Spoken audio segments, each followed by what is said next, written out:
Welcome to Myra Fairy Tales. In a peaceful valley, surrounded by rolling meadows, tall whispering forests, and rivers as clear as glass, there lived a widow with her 2 daughters. The house was small, stone walls wrapped in curling vines, a crooked chimney, and a worn wooden door that creaked like an old violin whenever the wind blew. Inside this humble home lived a family that could not have been more different in spirit. The widow, Madame Corvat, loved comfort, attention, and being obeyed. Her older daughter, Marietta, reflected these qualities perfectly. She was beautiful, yes, deep brown curls, sharp eyes, and a graceful posture, but her beauty faded the moment she opened her mouth. Her words were sharp, impatient, and sometimes downright cruel.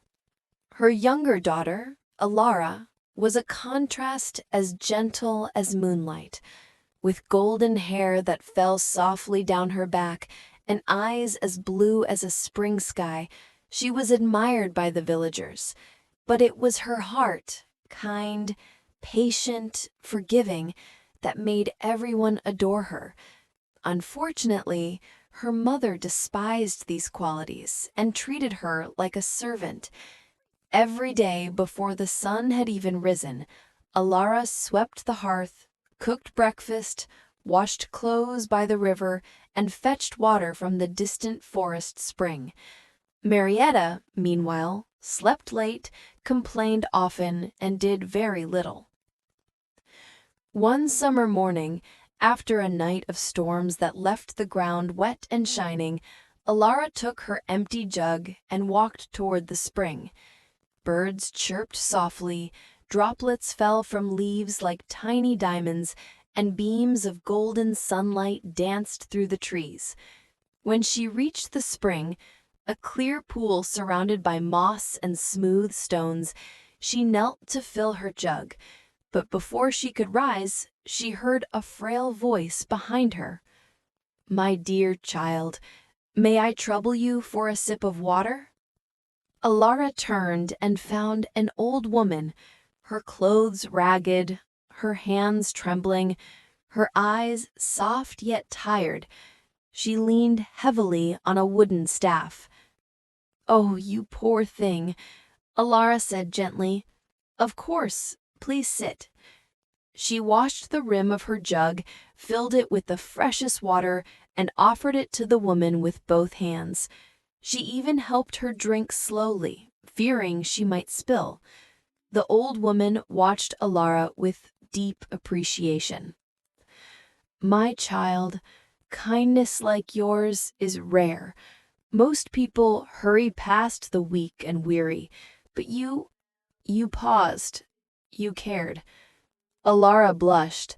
"It's nothing, ma'am. Anyone would do the same." "Not everyone," the woman whispered. Then something extraordinary happened. Her frail form shimmered like heat rising from a flame, and her plain clothes melted into a gown woven from light itself. Her hunched back straightened, her wrinkles faded, and suddenly she stood tall, radiant, and magnificent. She had transformed into a fairy queen. Elara gasped, her jug almost slipping from her hand. "Do not be afraid," the fairy said softly, her voice echoing like a sweet melody. "You showed me kindness without expecting anything in return. For that, I will grant you a gift." She touched Elara's lips with one glowing fingertip.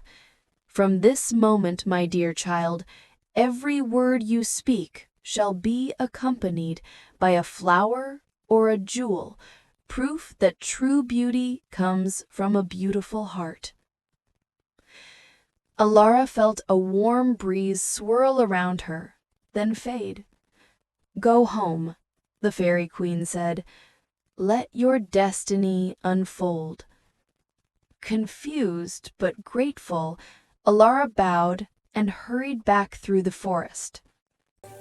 As soon as she entered the house, her mother shouted impatiently, "What took you so long, useless girl?" "I'm sorry, Mother," Elara said softly. And then something incredible happened. A rose and 2 glimmering diamonds fell from her lips and bounced across the floor. Madame Corvaz's eyes widened. "What is that?" she gasped, scrambling to pick them up. Elara explained everything as more jewels, rubies, emeralds, tiny pearls fell from her mouth like raindrops made of treasure. A greedy light entered Madame Corvaz's eyes. "So a fairy blessed you. How fortunate for us. I mean, for you." Then she spun around and barked, "Marietta, you must go to the spring at once.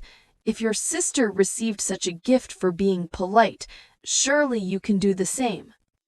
Marietta wrinkled her nose. "Ugh, the forest? It's filthy." "Go," her mother snapped, "and be polite." Marietta stomped through the woods, complaining with every step. When she reached the spring, she didn't bother to look around or take in its beauty. Instead, she folded her arms impatiently. Suddenly, the same old woman appeared once more. "My dear child, may I have some water?" she asked kindly. Marietta rolled her eyes. "Fetch it yourself, old woman. I'm not your servant." Still, the old woman held out her hand. "Just one sip." "No," Marietta snapped, "and stop bothering me. I'm waiting for something important." At once, the old woman transformed again, revealing herself as the fairy queen, but this time her eyes were cold. "So you are nothing like your sister." Marietta stepped back, trembling. The fairy raised her staff. "For your rudeness, for your selfishness, for your harshness, you shall be cursed." She tapped Marietta's lips gently, though her touch felt like ice. "From this moment, every word you speak shall bring forth snakes and toads and all manner of unpleasant creatures. For your heart is full of poison, so poison shall you cast." Marietta screamed, but when she opened her mouth, a fat green toad plopped onto the ground, followed by a long black snake that slithered away into the grass. "No, no, no!" she shrieked. More toads and slimy creatures spilled out uncontrollably. She ran home in terror. When she burst through the door, panting and crying, her mother rushed toward her. "What happened? Did you get jewels? Did you—" But when Marietta tried to speak, frogs leapt everywhere. Madame Corvaz screamed, "Get them away from me!" The more Marietta cried, the more snakes and toads emerged. The house filled with croaking and hissing, making the widow lose her temper completely. In her selfish anger, she shouted, "This is your fault, Elara, because of your stupid kindness." Elara stepped back, tears in her eyes. "I didn't wish for this," she whispered, and lilies fell softly to the floor. But Madame Corvaz had gone mad with frustration. She grabbed Marietta and stormed out, determined to find help.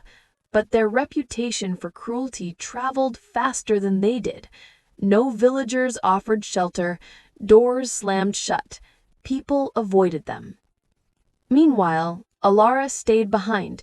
With every word she spoke, flowers and jewels gently decorated the cottage, turning it warm, bright, and welcoming. People admired her kindness, and soon her story spread throughout the kingdom. One afternoon, as she walked through the valley picking flowers, she met a young prince who had ridden out from the palace. Struck by her sweetness, her modesty, and the strange magic that sparkled whenever she spoke, he visited often.